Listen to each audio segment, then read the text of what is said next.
The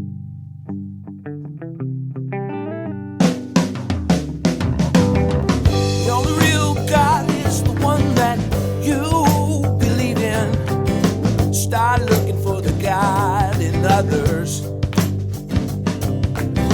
And if you find you're tuning into a wave, well then I don't know much about being saved. Hello, everybody. Hello, friends. Welcome into another episode of Spiritual Philosophy Chatter with the Joneses. I'm Danny Jones. And I am Samantha Jones. And this is episode 185. 185. What is our topic today? This is our spiritual connection to nature. Love it. I love it, too. Yeah. Nature's awesome. Cool. This will be a good one to talk about. Yeah. Before we do it, anything you wanted to share from last episode? Yes, so in the last episode we did When the Universe Doesn't Have Your Back. And I did a reading for Panapat on that show, and so I wanted to read her feedback from that. Cool. She says, Hi, Samantha. Thank you so much for doing the reading for me. That is so true that I kept worrying about what didn't work or might go wrong, and it actually manifested what I received. But I believe it's for my own good, even though I still don't get it. And yes, part of it is because of my procrastination, and I hope to understand the reason behind my procrastination, because I don't think I wish to do that. And you know what? I want to stop there for a second. I am like the world's worst procrastinator. Actually, Danny's pretty bad too. I'm not as bad as I used to be because I feel the universe get on me every time that I try and procrastinate. So the procrastination thing is really about making yourself do whatever it is you don't want to do. You just have to be like, I'm just going to do it. Because you feel better, whatever it is, once it's done. Yeah. So why we procrastinate like that, I don't understand. But I do it too. So you're in good company there, Panapat. And then she said, as for my birds, thank you so much for your advice and reading. I think Mango, the yellow one, likes to snuggle inside my sweatshirt. But Boba, the green one, is not a big fan of that. But he still sometimes comes to my finger. But Mango will always give her beak your fingers. And then she put the little blood symbol. Boba, though, always comes to hang out on me, but I think, as you said, he likes to be free on his own, even though that means perching on my shoulder or my arm. I will give them more millet. I'm now trying to focus on what makes me happy and to be grateful to what I currently have whenever I stop worrying. I try to switch to something positive. Much love to you both.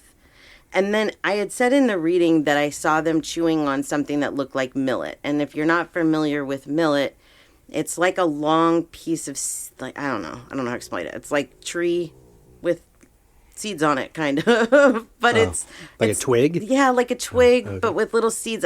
That's kind of what it looks like, okay? Right. But that's what I saw, was this long brown piece of something that they were chewing on. Well, she attached pictures of them chewing on her hair. And so she does give them millet. Which kind of looks like a twig. Exactly. In the photo. Right. She does give them millet, but she said, this could be it as well, that they were showing me chewing on the hair. Because I never would have thought that. I just saw this thing they were chewing on that looked... They're like, no, forget the millet. We like the hair. Yeah, exactly. We like the hair. There's a lot of birds that they love to preen people. Because they preen each other all day, the birds. Sure. Or, so why not preen the people? So, anyways, you're very welcome, Panapat. I'm glad that resonated for you. And, yes, and hope that... you start working on those procrastinating things, and the rest of us should too. Yeah.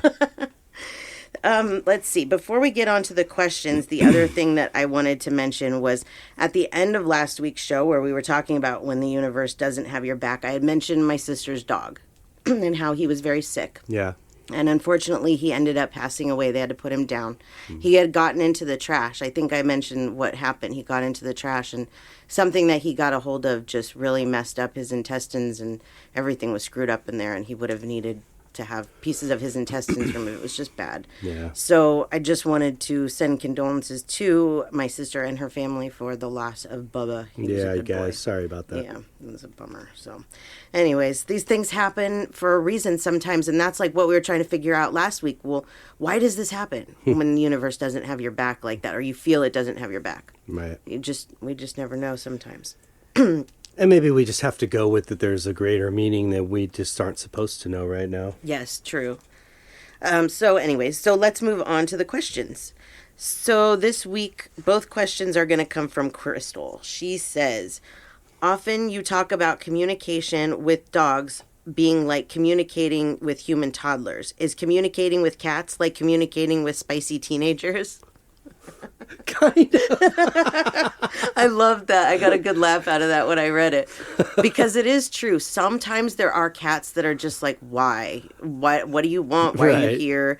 Most of the time, the ones that have passed away are not like that. But when I talk to them, the living ones, yeah, a lot of times they can be salty like that, for sure. For sure. You know, I get it.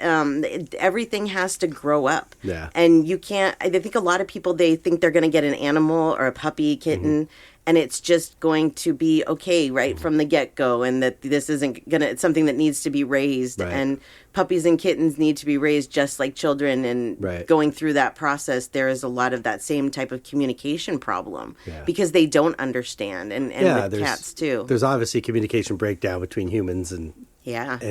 their species. I try to look at it too, like even if they're a kitten or a puppy, not only are you dealing with an immature animal, excuse me, but I also see it as this is a soul. Yes. This is a soul that very well one day, maybe even the next life, I don't know, is going to be human. It's going to be in a human body. So it's learning its lessons through its own evolution, just like I did through many lives that I've lived. And I'm sure I was probably an animal at some point, Right. and other things. So I try to remember that too, that it's like they're not able to communicate like you and I because they're not there yet. Right. I want to just say real quick, though, because I talk about this a lot, that my belief on that is different from Right. yours. And that's okay. That's okay. Yeah, Totally. we don't have to have the same belief. I believe you do not reincarnate as a human once you've been an animal like this. And I understand that that's, maybe not the way it goes.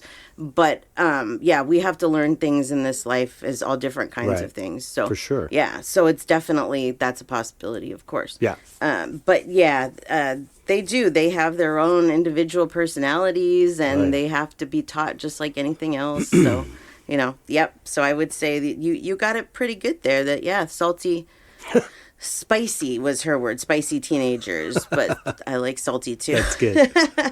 Okay. And then the other question is also, what do we do on the other side? I know I've heard you and others say you can do whatever you want if it makes you happy. But have you been shown anything in specific that goes on over on the other side besides helping souls cross over, reviewing our lives, or being a spirit guide? Absolutely. It's funny. A lot of the times it isn't necessarily about what they show me. It's about what they say. And this could be that they're just saying this because it's what they did in life. But one of the first nights that I had my abilities and we were, seeing what they could do, Marina's grandmother said that she was going to play bingo. Mm-hmm. And so do they go to play bingo, or was she just saying that because that's what she liked to do in life? Right. I don't know, but my mother has told me that she can travel. She travels and sees things that she didn't see in life. Yeah. And so I truly believe that we can do that. We don't have to have a human soul to take with us. Right. Like we go on vacation, she comes with us, but she doesn't have to have us to go on so-called vacation herself. Yeah. So I think that that's one thing that they do a lot of, is seeing things they didn't get to see or things that And they it's love. not just the seeing, which they are. They're absolutely, I think they're, like you said, they're visiting things that they loved or they didn't get a chance to try or whatever, excuse me. But something like bingo or, say, music, they will, for fun, be in those atmospheres because they can not only see it, but they can feel it. Yeah. Like they can feel through you that excitement of it. Yeah. So it's almost like, I don't know if they're actually stepping into you to feel it, or we just give off that energy and they can absorb it. Mm-hmm. But I'm sure for Carla loved bingo. So being in a room where bingo's being played, whether she actually has a card or not, which she doesn't, she'll still get enjoyment out of it by feeling all that excitement and energy. So I absolutely agree with that. They love, my mom will tell me, like, if there's a song that she loves, like, leave it. Even if I don't like it, she wants to hear it. It's like, but you can probably hear it anytime you want. No, just leave it. You know, and when I do animal readings, a lot of times I see the spirits with animals. Like, they enjoy hanging out with the animals too, and stuff like that. So I think there's a wide variety. I really think that you can really do anything that you want. Yeah. They don't show me a lot of that because it doesn't pertain so much to what I do. Usually when I have a reading and people want to know those types of things, they want to know what they're doing here around them, that type of thing. But I really believe, that you can do anything. Yep, for sure. So I hope that answers your questions, Crystal. Those were great questions. Thanks, Crystal. And then we are going to do the reading. The reading that we have today is actually for my sister's husband. And this was something that happened, well, they found out about this yesterday. Didn't happen yesterday, it happened a few weeks ago. But they found out that her husband, Jared, that his best friend killed himself. And he's known this guy for a long time. Like, Amanda and I were talking a little bit about it today, and she said really it was his only, like, true friend, like, person that he could trust. Right. So that's tough because I'm sure a lot of us can relate to the fact that we do have that one best friend or whatever that we can trust. And if they were gone, it would really suck. So I wanted to do this reading for Jared and talk to Matt. So let's talk to Matt. They usually start if there's suicide, a lot of times they started off like this with the I'm sorry and this was not the way this was supposed to go. Like, he sees, I shouldn't have done that. But when you are in desperation, like, I really feel with him like he felt like nothing in his life was ever going to change. He has 2 beautiful kids that my sister said are about the same age as her, so 11 and 16. And he felt like he was failing them, like he was doing everything wrong as a dad, and he had made too many mistakes. And how do you undo those mistakes? And then in other parts of his life, he felt like he had just made too many mistakes. How could you correct that? Right. But that's the problem when you see those things from the human angle and not from the other side, is that there's always a way to come back, no matter how deep it is, no matter how bad it is. It just takes a lot of work, but he didn't see that while he was here. Right. And he now sees that from the other side and the perspective from there. Yeah, I think you have a way different clarity on the other side. Did I show you the picture? I didn't. Sorry. Wow, they look similar. I thought the same thing. That's so weird. The first thing that I thought, this was one of the first pictures I really looked at. And for a minute, I was like, is that Jared? Yeah, he looks so much like Jared. It's a trip. He absolutely loved the friendship that you guys had, especially when you were younger and you did fun things together. And okay, so I don't know what this is, but a lot of times they just show me clips of things that maybe were done, and I see you two running down the middle of a street laughing, like you're trying to get away from something and you're laughing so hard. And he said it was those moments with you that he just loved the most. Those, oh my gosh, like, what have we done? But also, like, this was so much fun, and I love this. And I think that he expected that somewhat of his life was still going to have those feelings in them. And then you get older and you have kids and you have responsibilities, and you don't get to have those moments as much. And he missed those moments, the moments where he felt alive and felt good. And there's a lot of childhood trauma there. This feels like different kind of trauma than what we're a lot of us are used to. This feels more like neglect, or like he had to fend for himself a lot. That type of thing. His basic needs didn't seem like they were really provided to him. Like he's showing me, he's pulling on his shirt. So to me, that means like my clothes, like that kind of thing. Right. He just didn't have the same kind of life that, maybe others around him did. And that caused a different type of trauma. He wanted to provide for his kids a different kind of life, which he did to a certain extent, but it wasn't good enough for him. It wasn't what he expected, and his level of failure in his own head, which wasn't failure really, but he thought it was. That's kind of what happened here.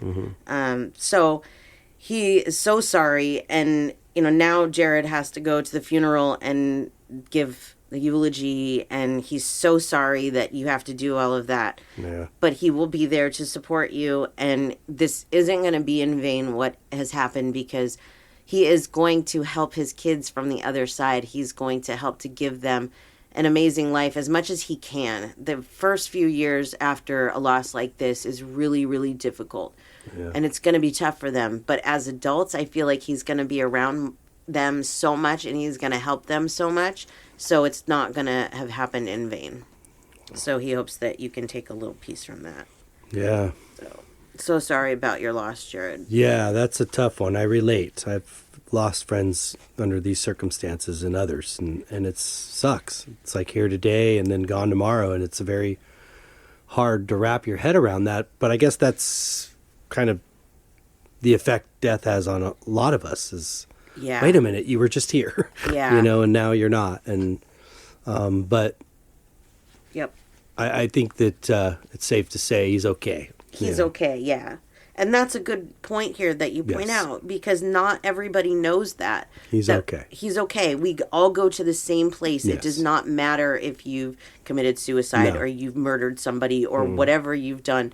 We all go to the same place. Mm-hmm. And one of the ways that I can't prove it, but if you believe in reincarnation, then you should believe in that. Because how do you get punished or something for one life if you reincarnate through so many lives? Oh, well, you committed suicide, so now you go to hell. But wait a minute. Mm-hmm. What about reincarnation? Oh, no, straight to hell.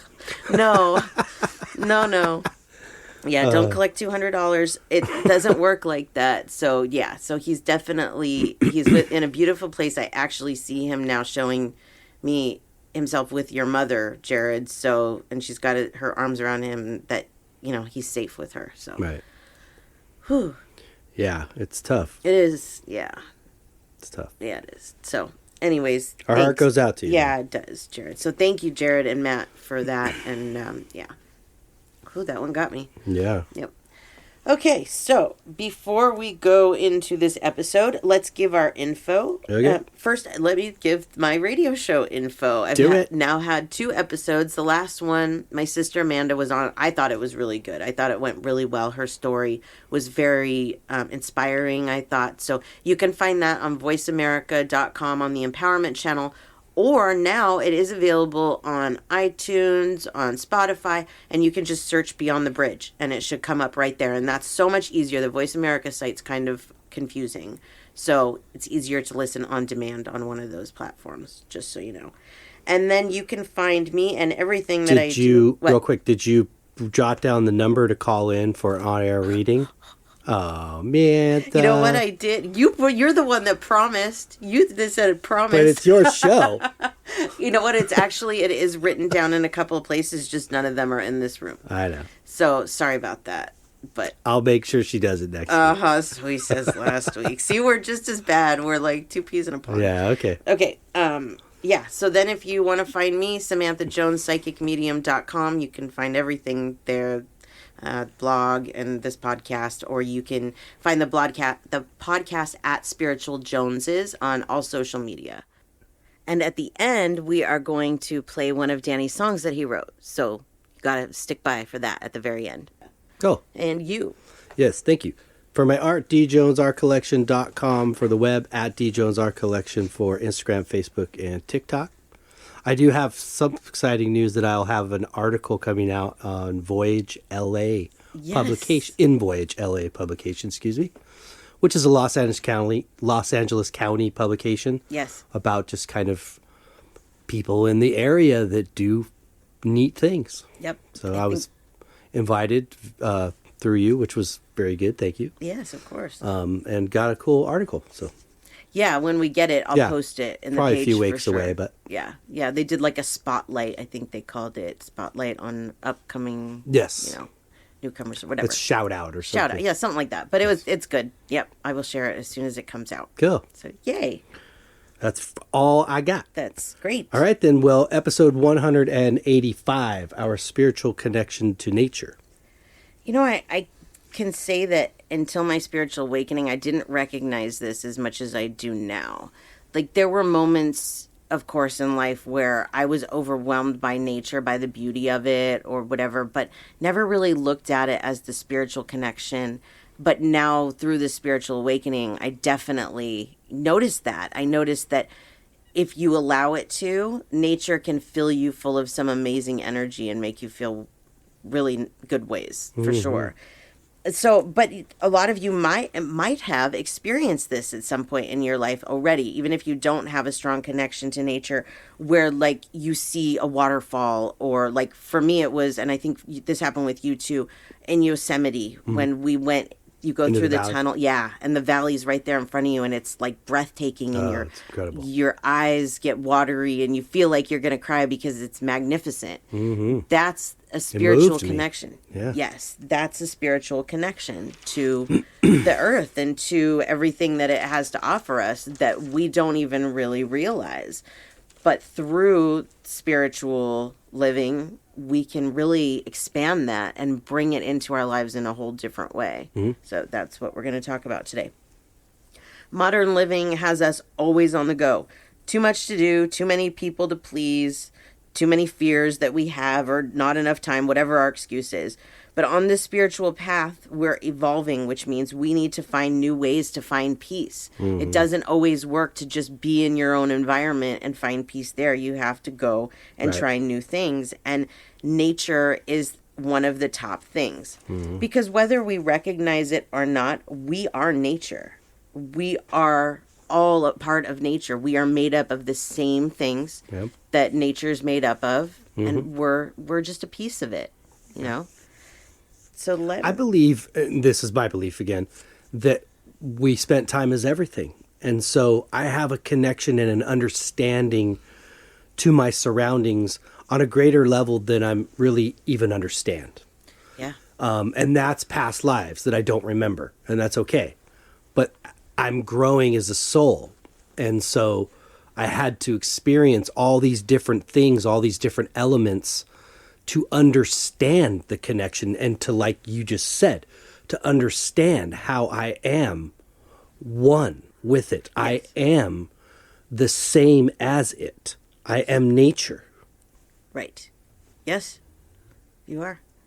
Just different form. Just a different form. Yeah. Just like the other animals out there, we're no different from them. We've just learned to survive a different way than they have. So I asked our listeners, do you feel a connection to nature? And 84% said yes, a lot. And 8% said sometimes, 8% said I'm not sure, but nobody said that they don't, which is great. Lori said, I want to have a strong connection to nature, but I isolate so much indoors I don't understand the conflict. And I understand this. Yeah. And I'll tell you a couple of things, because I think you're a lot like me in the way that you do better when you're not around a lot of people, like at home. Like that's why introverts stay home, because this is your energy. And once you go out into the world, you're dealing with other people's energy, and that's tough. So I will be very honest with the fact that I spend most of my day outside. I do. Yeah, we do. We have a really nice house, and I spend most of my time outside because I feel better out there. I feel almost like claustrophobic sometimes if I'm inside for too much of the day. Yeah. You know, so that's one thing that I would suggest, Lori, is if you have, you know, a yard or whatever, spend more time out there. Right. And that alone is being in nature, enjoying the sounds, the birds, the way that the wind feels, the clouds, all of it is all a part of the spiritual connection. You made a good point earlier when we were talking about this, and it was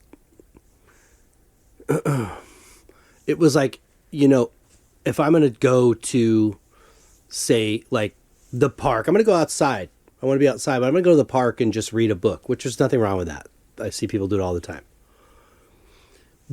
But I'm using that as an example, like going to a park and reading a book where I'm not looking up around me. I'm looking at a book. When we are talking about a spiritual connection to nature, it means you're specifically going out to connect. Right. To be rejuvenated, renewed, healed, relaxed, whatever you want to call it. Yep. you have to go out seeking it. So meaning as you're walking wherever you're at, I would try not like a mall or anything. Yeah, You know, something that's outside. got more nature about it, Yeah. whether it's the ocean or a trail or something, but something, more nature based. And that you're going there looking at it as if you were looking at a painting in a museum. You're just looking at nature. Yeah. There's nothing really more extravagant about it than that. Yeah. If you're at least, because I look at when we say the word connection, it means this is a two-way thing. Right. That nature and the other side is always reaching out. They are always reaching out to connect. But we have to meet at some point. They can't always make it right to us because then we're not learning anything. Right. So we do have to meet at some point, whether it's halfway or it's not. And by that, I mean, I have to go out there and expect to connect, which means I have to be paying attention and look, enjoy it, notice the details. Right. Or the birds or the sounds, like you were saying. Right. This is part of it. It's a meditative kind of process that is reconnecting you to something you are a vital part of. Mm-hmm. Yeah, absolutely agree. Yep. I asked our listeners what things about nature draw you in the most, and the top thing that they said was trees. Yeah, I know. I get moved by trees, man. Yeah. There's this one place that we used to go hiking there a lot, but now we've moved out of the city that it's in. But it's called Corriganville, and it's actually been in a lot of movies. Yeah. What was that one? The latest one, Once Upon a Time in Hollywood. Yes. When the whole Manson family thing, that's Corriganville. Yep. And we used to go there all the time. And there's this one spot where it's just trees. Yeah, they used to film the Robin Hood in the Hood. Sherwood Forest back in black and white film days there. Yep. And It's like a grove of oak trees. yes, and it's just absolutely beautiful. And when the spiritual awakening first started, and there was a lot of like feelings for us that we didn't know where they were coming from and how to handle them. That was one place that we would go. You even went a few times by yourself because the trees they can feel you with that energy. It's amazing. I can feel their vibrations. Yeah. Yes. Not necessarily right when I'm standing in them. I can feel it as I'm getting closer to them, but it's like a low frequency, almost like a subwoofer that's just sort of giving out this like, right. but I can't hear it. I can only feel it. Yeah. And I had never noticed that ever in nature. But for some reason, I'm connected to these, and I don't know, maybe I was an oak tree once, who knows? Yeah, you never know. But just the shade that they're in this area, there's maybe, 50 trees in this area, and it's just all shady, and you can, standing in the middle of them, it's just like taking a warm bath in frequency. It's trippy, Yeah, and a few years back, there was a fire that went through there. Yeah. And seeing all of, like, the burnt wood and stuff, the burnt trees, and then the things that are coming back to life, it's just amazing to watch life renew itself like that. The trees are just, they're amazing. Yeah, we hadn't done that recently for a little while, and we did that a few days ago. Not there, but somewhere else, and I was not paying attention at first. I was going out to clear my head, but I wasn't looking, or really not looking necessarily with my eyes, but my, senses. Yeah, sure. I wasn't really watching or listening with my senses at that point. I was just trying to clear my head. And then all of a sudden I could start feeling it. And I think I said to you, like, ooh. Yeah. I wasn't paying attention, but I feel it now. Yeah. Totally. Yep. And then the next thing that they said was lakes, streams, and other freshwater sources. Which also tied with the beach and that water. Let me tell you what. I'm a water girl, and I could be in the water all the time. I'm also a water sign, and that's something else that I don't know really a lot about, so we weren't going to get too much into it today. But every sign correlates with an element of the earth. But when we went to Hawaii, and we went snorkeling. I couldn't go snorkeling because I have glasses, and I didn't even think about it I was so bummed, didn't even think about it. And I didn't even have any contacts anymore. I never wear them because they're so uncomfortable. Yeah. So I didn't really get to go snorkeling. But I did go in the water and just swam around, and I was so happy. I could have stayed in that water all day. Mm-hmm. Like, there's just something about water for a lot of us that just, it pulls us in. Mm-hmm. Even like the Airbnb that we stayed in, we were able to just leave the screen door closed overnight so you could hear the ocean. Oh my gosh. Yeah. If I could do that every night, I would sleep so much better. I remember thinking this time about, and I was bummed that the goggles wouldn't fit over your glasses, by the way. That was a bummer. Yeah, it was. I remember thinking ahead of time, before we actually snorkeled, I had gone to Hawaii many years ago on Oahu and went in a shark cage off the coast. And I was wearing goggles and a snorkel, but it was pretty choppy out there. So when you're trying to dip under and look at all the sharks in the water every now and then would come down the snorkel, and I'd be like, oh man, that's... Yeah. So I just took it off and just held my breath. But this time I was like, I really want to try to use that thing. Yeah. So, I mean, the water is so buoyant because of the salt content that far out in the Pacific. You just float, no problem. Yeah. And so you just kind of float on your belly and look down and, look at the fishies. But a couple times I was like, oh yeah, I'm going to swim down, hold my breath, with the snorkel. Oh no. I want to go down there and, hello, little fishy. But I just had to remember to come up and like spit out. Spit that out, yeah. But yeah, I was thinking it was going to be a horrible experience, and I think I got it down. So yeah. That was fun. Yeah, that was And seeing fun. the sea turtles, was like, wow. Yeah, we did. That was one thing I really wanted for that trip, was to see a sea turtle, and we did. But yeah, you might be asking yourself, how come I can't snorkel without my glasses? I'm literally that blind. Yeah, she's like blind. I wouldn't see the fish. It would just, like, there were yellow tang. It would just look like a big yellow blob to me. Pretty much. It wouldn't be worth it. But yeah, but the water is definitely one thing that a lot of people connect to, whether it's salt water, fresh water, or whatever. It definitely, even in the pool, I just love being in there. I could sit in there all day. Yeah. There's just something about water. And then also was mountains. Mountains are beautiful, aren't they? They are, especially particular types. Like, Sedona is a place that we're going to hit here some point soon. Yeah. I've been to before, but Samantha hasn't. And the beauty of those mountains and the colors is like, oh my Lord, I've never seen anything like this. Yep, I can't wait. Also high on this list was wild animals. And I love the wild animals. Like, we were just talking about the sea turtles. So that's definitely, I think, for a lot of us, when you see animals that you don't normally get to see in their own environment, it's just so magnificent. Except when they're bears. And I've seen those pretty close. Bear, yeah. As long as they keep their distance. Pretty close up. Well, yeah. But they're, I'm not going to say they're not going to hurt you, because they could. But yeah, there's just a way to respect nature. Yeah. And there's a way to be dumb, like sometimes when people go to Yellowstone and do stupid things there. I stayed in Sequoias once, and I was so excited to finally get there. Well, we went recently, but my first time there.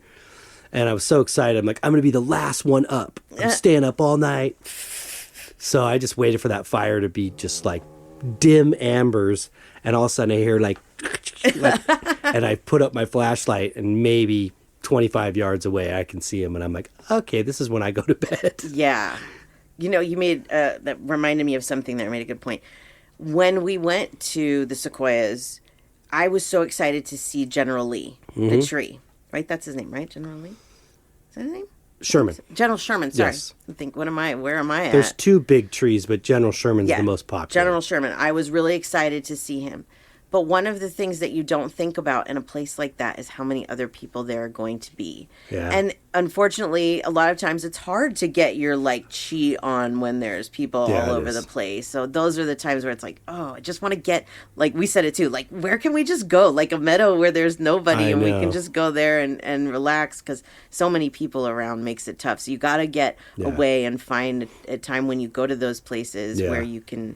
We had a couple moments where we could, but yeah, it is a tourist place. Yeah, it absolutely is. And then that was the neat thing about staying in the Big Island this time as opposed to Oahu. It wasn't touristy like that. Yeah. As much. Yeah. One of the things that I put on this list that only got 4% was insects. And I wonder why. So Chris said, everything on this list except the little a-holes that belong to the demons, a.k.a. mosquitoes. I totally can't tell you how much I relate. And then Nancy said, I think all of it, except, of course, black flies. They don't call them bugs for nothing. Black flies are horrible, too. I think I got those a couple of times this year, besides the mosquitoes. Yeah. Yep. And then Elaine said, I had to check them all. Mother Nature is always my go-to space for comfort and rejuvenation. Yeah. Yep. One way to keep those mosquitoes away that does work most of the time is to take a garlic supplement. Yeah. If you like to be out in nature, but you're afraid of those mosquitoes. One thing about our trip to Hawaii that was really neat to soak in every night was we normally sleep with a fan on, for air. Several. You know, and I like the noise. Yes. But, you know, we have 3 big dogs in our room with us, and it's like, it just gets stuffy in there. Yeah. But when we were in Hawaii, we had a sliding glass door, like a lanai balcony on the second floor where our room was, and then there was one underneath. But we could open that thing up, and you just heard the ocean was like 25 yards away. Yeah.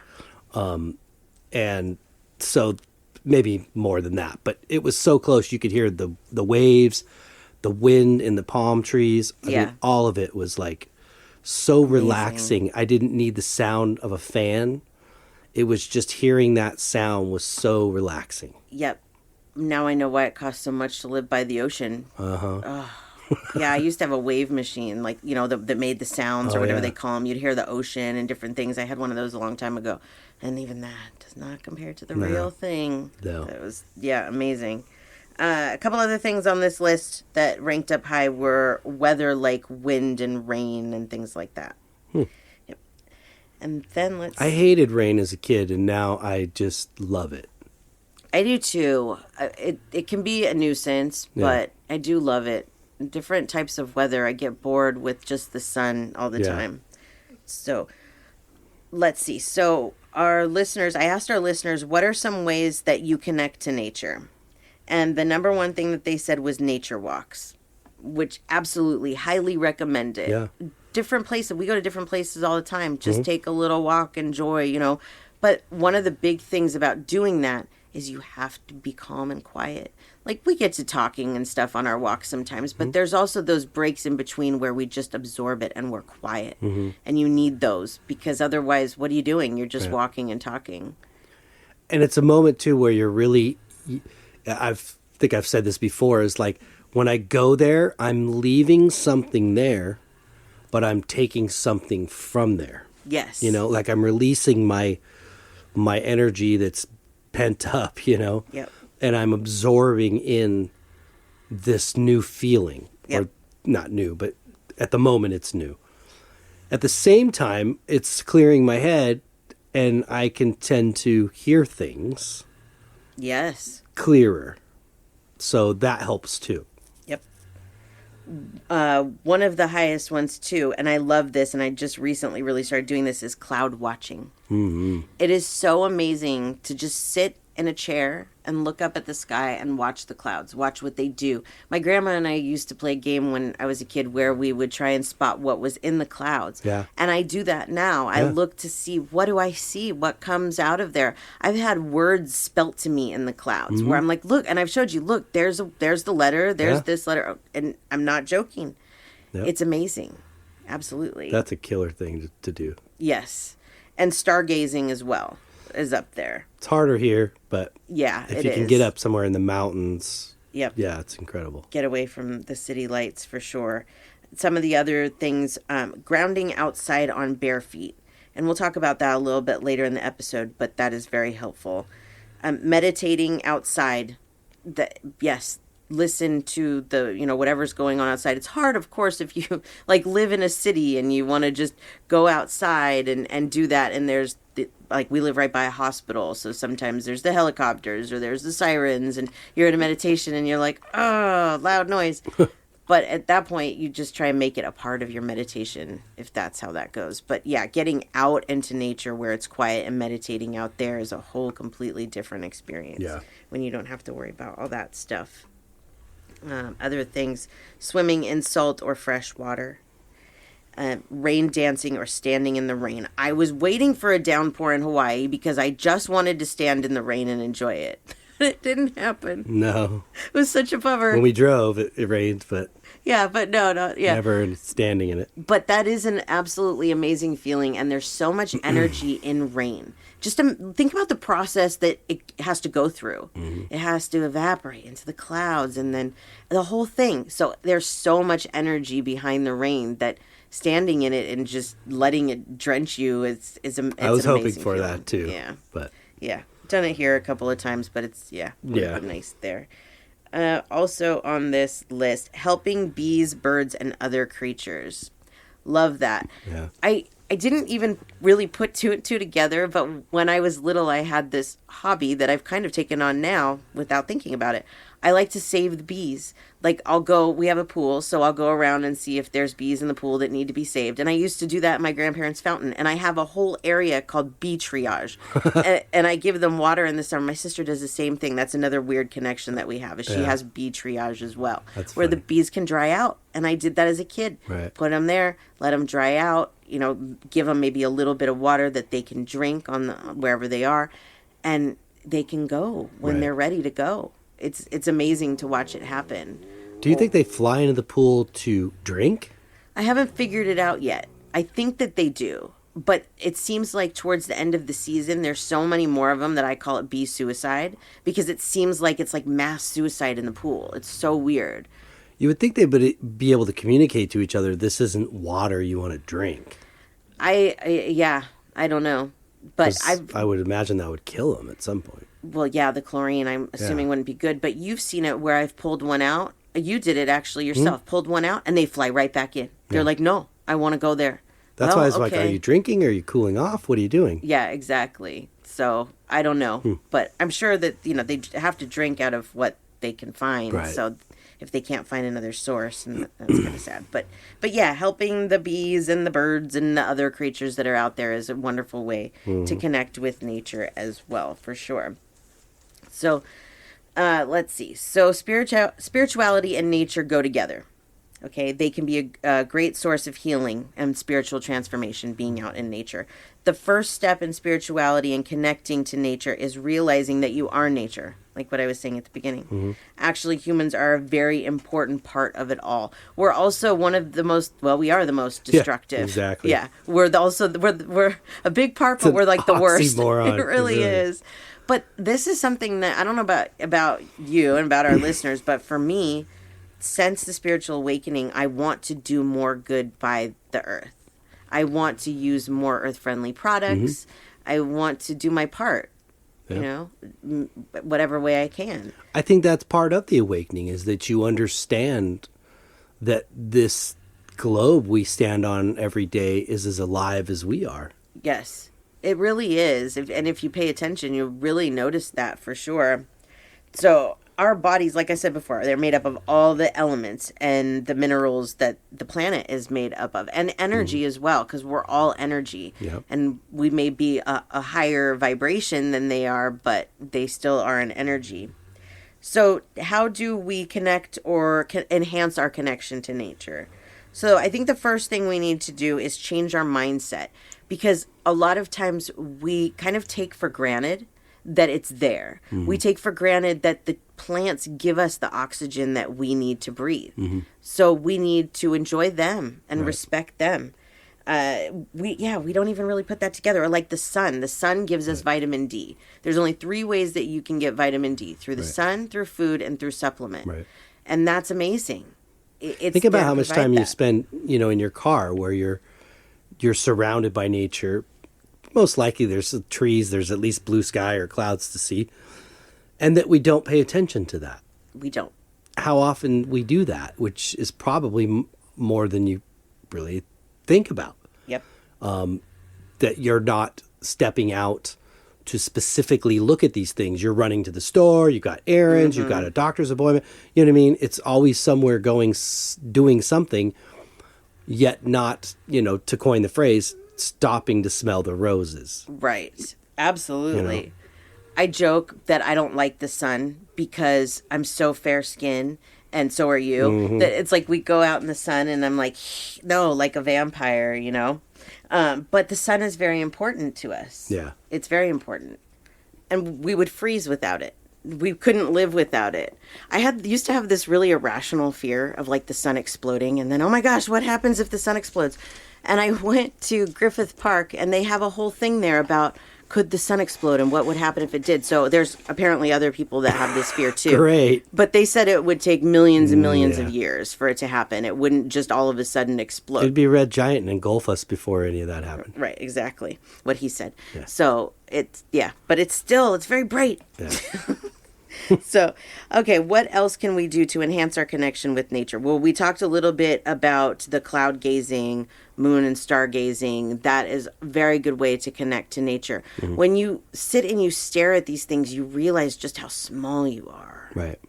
How big everything is. These are the times to ask the questions that you wonder. Yes. No matter how big or small.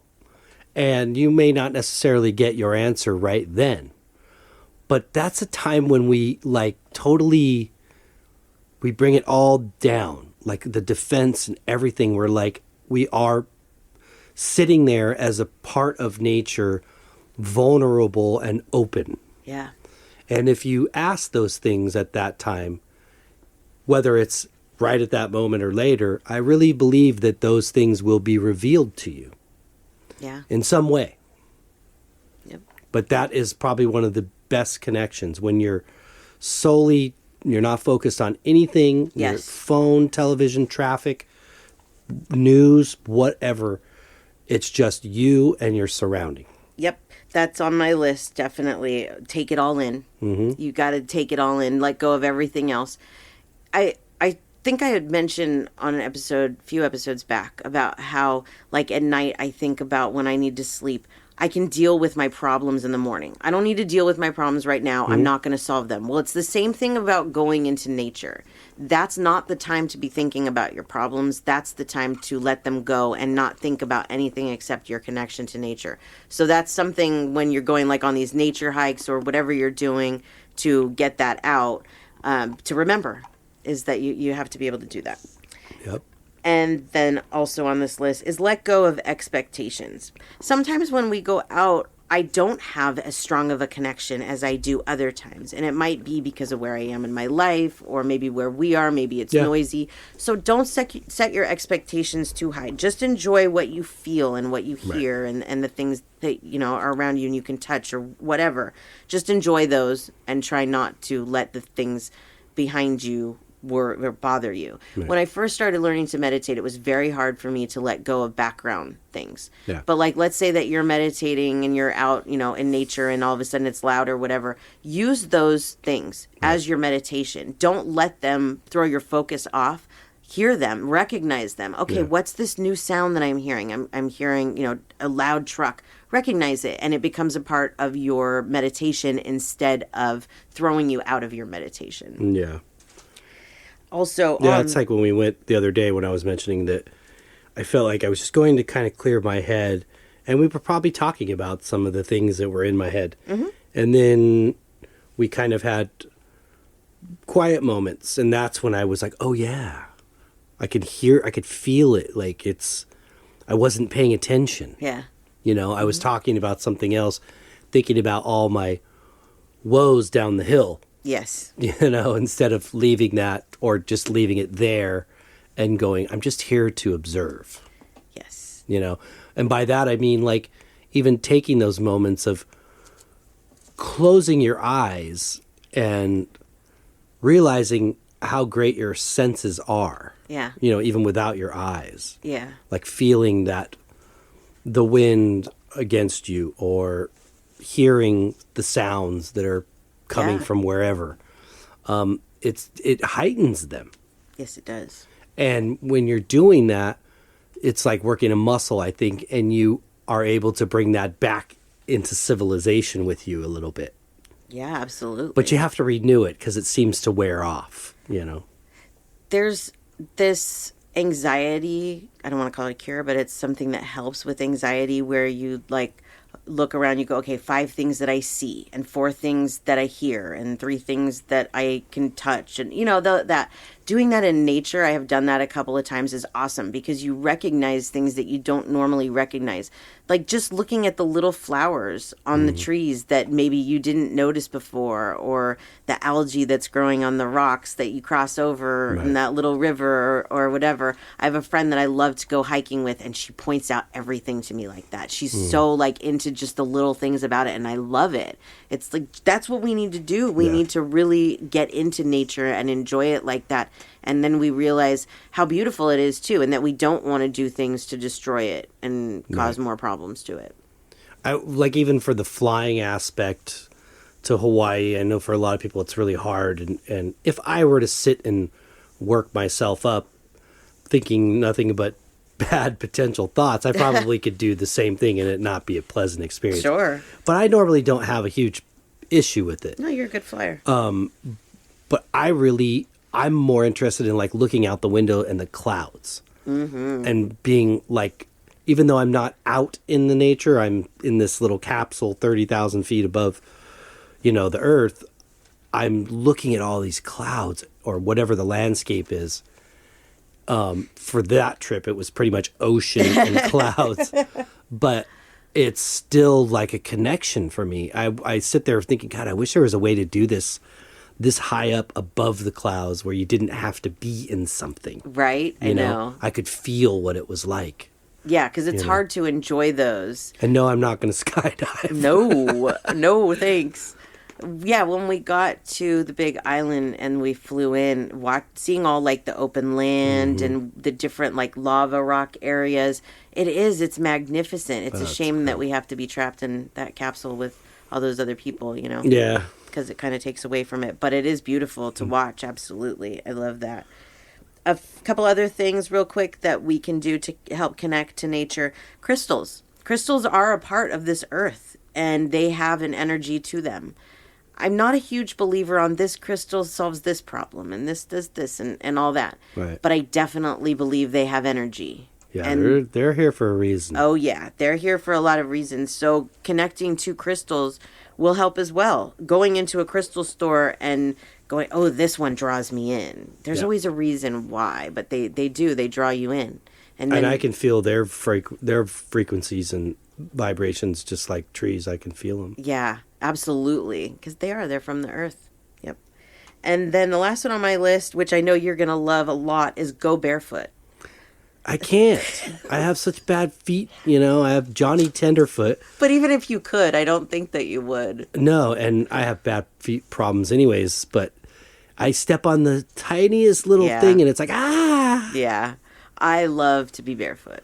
If the I sand's could be barefoot. different. Yeah, the sand is amazing, and I love to just go to the beach and put my feet in the ocean in the sand, and there's so much, like, doing the grounding exercises there. Yeah. And, like, what grounding is it's a way to connect with nature that you're, like, letting nature kind of fill your energy. So you go outside. It can't be, like, on cement or anything like that. It has to be on pure earth. Soil or grass or the ocean, like the sand, something like that. And you just stand there and like meditate, relax. What I do is I imagine that I'm a tree and that my feet are like the baby roots, and then I visualize roots coming out of my feet and spreading around into the ground, and that the reason that that's grounding you is then that nothing can knock you over. You're strong like that tree. Right. So that's a visualization, but it works really well. So barefoot, connected to the earth, because also our skin is alive, so we absorb minerals and stuff from the earth as well.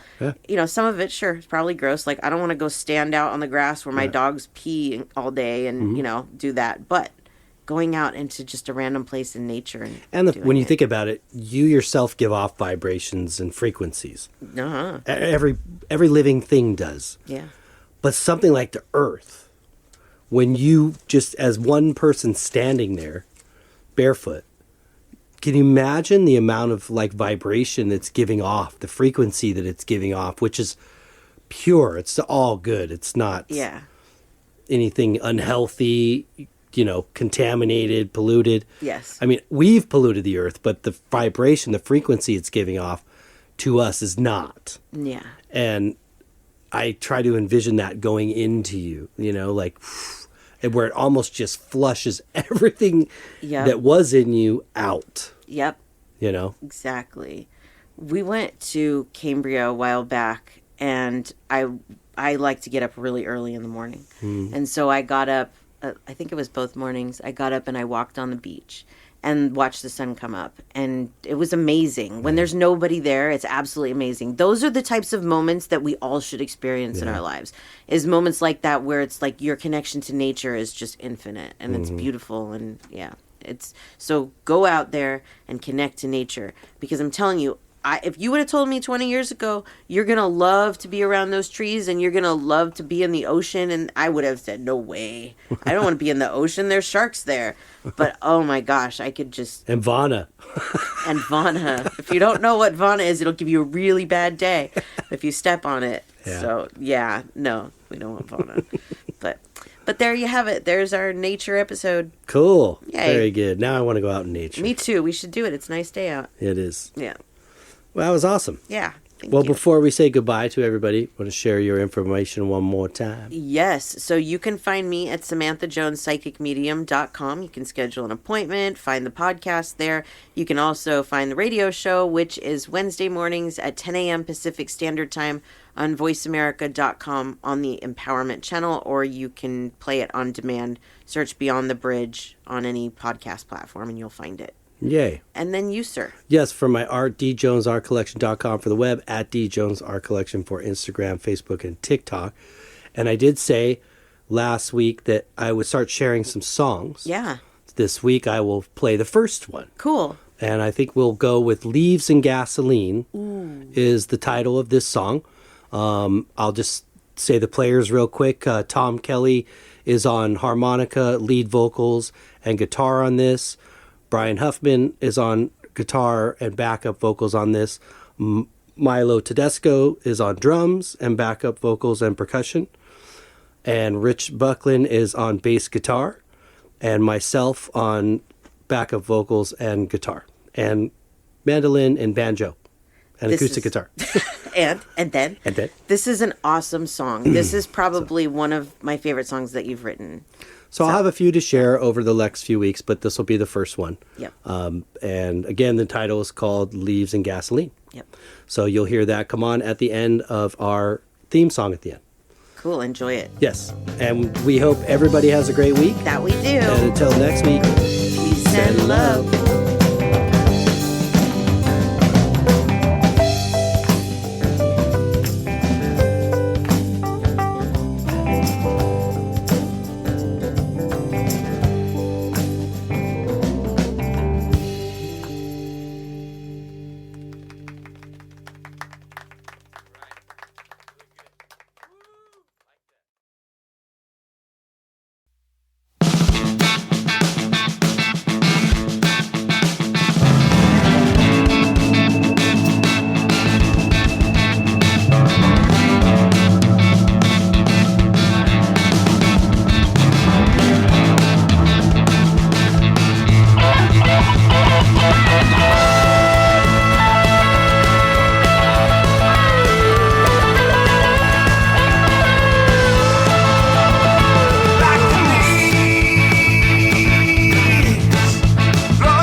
war.